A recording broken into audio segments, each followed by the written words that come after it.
Moving on, eye retouching. We're going to go next to brightening the eyes and redness removal.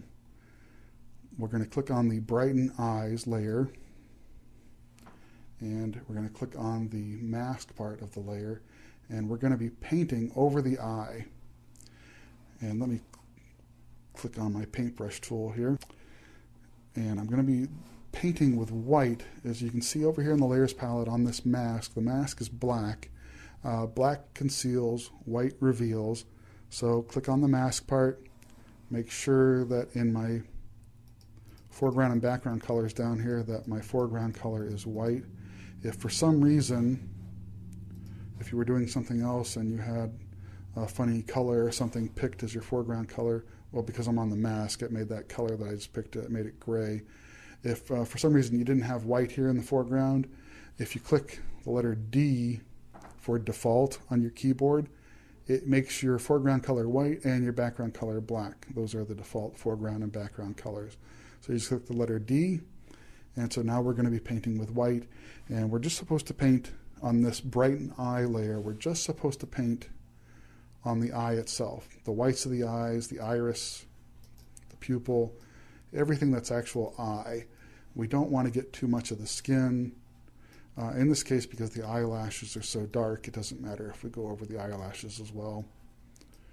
But we're just concentrating on going over just the eye itself. Okay. So what that done is just brightened up the eye for us. And I'll click the layer off for you to see here. That's before, that's after. See how I just made the eye nice and bright? Okay, next thing we're going to do is get rid of some of this excess redness over here. We don't want to get rid of it completely, but we're just going to get rid of it a little bit.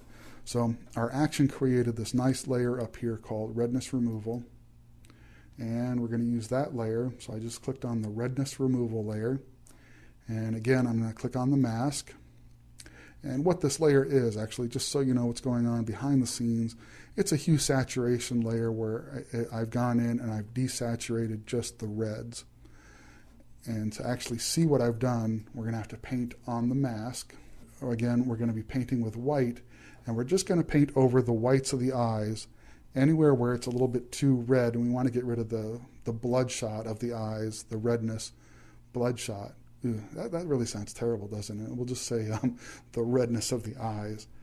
Okay, so I'm just now painting. Again, I am painting with white down here, foreground color white, and I am painting just over, and actually I can paint as much as I want because on this redness removal layer I have actually adjusted the opacity of the layer down to 65%, and in the adjustment part I have dropped down, if you look here under reds, I've dropped the reds down to -61. I didn't take it down all the way, so it's going to look fairly natural.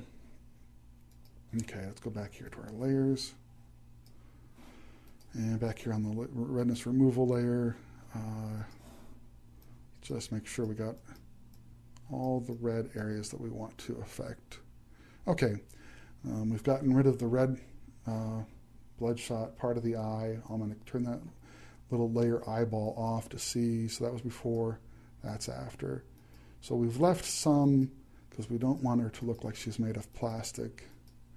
We want it to look real, but just a little bit better.